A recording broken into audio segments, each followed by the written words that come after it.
Students, हमारा जो topic है वही एग्जाम्पल है जो हम कंटिन्यू कर रहे हैं एक पब्लिक एंटिटी की, जिसके हमने सेल्स के इश्यूज देखे, परचेज के इश्यूज देखे, प्रोडक्शन के इश्यूज देखे, हमने उसके बहुत सारे इश्यूज देखे थे।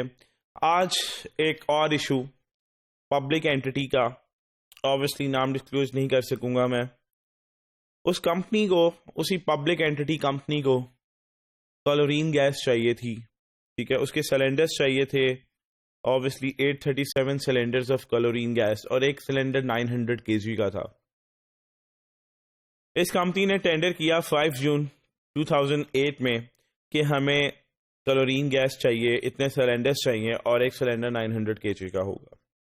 उसी तरह दो कंपनीज ने सिर्फ इस टेंडर में रिप्लाई दिया, जिसमें एक अल्फा केमिकल एंड एक ब्रावो केमिकल्स। ये ऑन दी रियल नेम नहीं है, these are assume names, real name कुछ और हैं ऑब्वियसली। सो वो डाटा प्राइवेसी एक्ट के तहत वो नहीं मैं बता सकता आपको।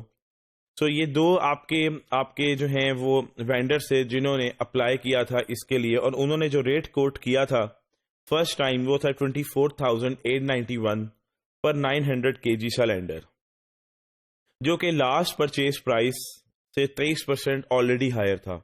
जब उन्होंने फर्स्ट टाइम अपना जो है वो कोट किया तो ऑलरेडी हायर था 23% लास्ट परचेज प्राइस से, जो कि इन्होंने की थी 8/9/2007 में, मतलब 8 सितंबर 2007 में। और अब ये 8-9 महीने बाद 5 जून को दोबारा से टेंडर कर रहे हैं, जिसकी प्राइस उन्होंने 24,000 कुछ कोट की है, 24,891।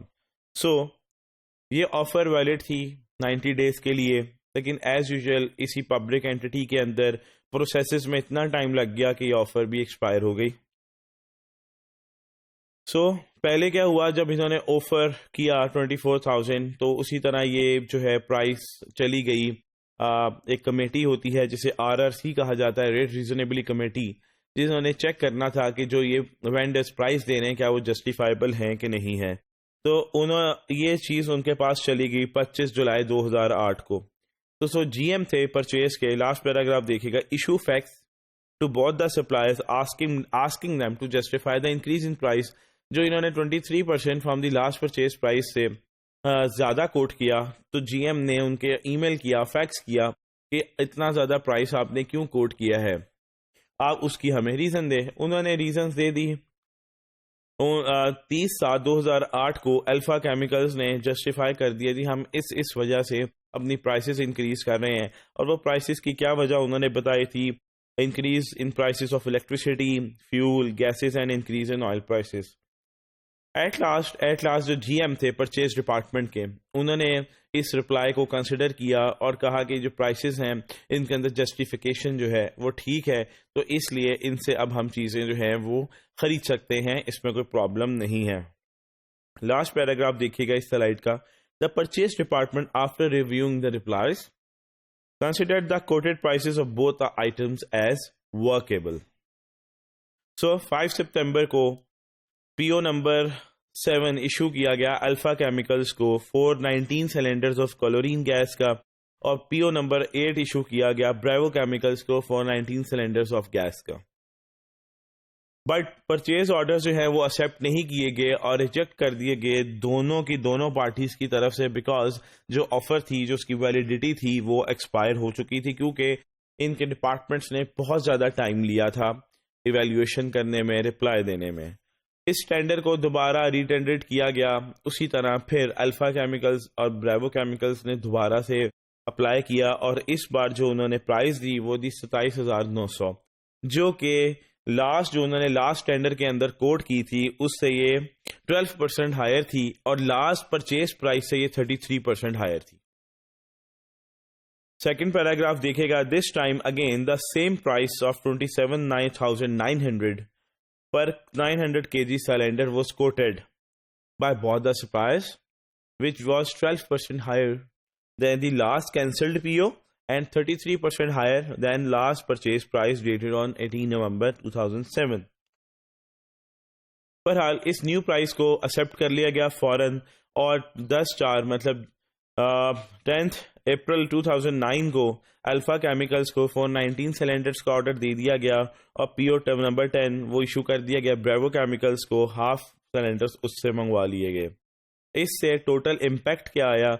सिर्फ नेग्लिजेंस की वजह से या फैसले में डिले करने की वजह से कंपनी को पहले भी हमने देखा बहुत ज़्यादा नुकसान हुए थे, अभी भी कंपनी को बार बार नुकसान हो रहा था क्योंकि डिसीजंस टाइम पे नहीं लिए जा रहे थे, कोई सीरियस नहीं था, करप्शन बहुत ज़्यादा थी। तो जो टोटल इम्पैक्ट आया वो हम देखते हैं नेक्स्ट स्लाइड के ऊपर। जो आपका नुकसान हुआ कंपनी को डिले करने की वजह से, वो नुकसान जो था वो था 2.5 मिलियन का, 25,18,533 रुपए का। किस तरह से कि हमें चाहिए थी 837 की क्वांटिटी, फर्स्ट टेंडर प्राइस मतलब फर्स्ट पीओ प्राइस 24,891 थी, जो कि ऑलरेडी 23% हायर थी from the last purchase price से, और दोबारा जब टेंडर हुआ तो 27,900, तो वो जो 12% का इम्पैक्ट आया था वो ये था, और डिफरेंस आया 3,009 पर सिलेंडर। टोटल इम्पैक्ट आया 25,18,533 रुपए का, 2.5 मिलियन का, सिर्फ डिसीजन डिले करने की वजह से। इसमें अभी हमने इनकॉर्पोरेट नहीं किया वो 23% का फर्क जो कि लास्ट परचेज प्राइस से और फर्स्ट पीओ के दरमियान जो था, ठीक है, वो अभी हमने इनकॉर्पोरेट नहीं किया क्योंकि वो ऑब्वियसली महंगाई की वजह से हुआ, इन्फ्लेशन की वजह से हुआ, वो इनकी कोताही नहीं थी।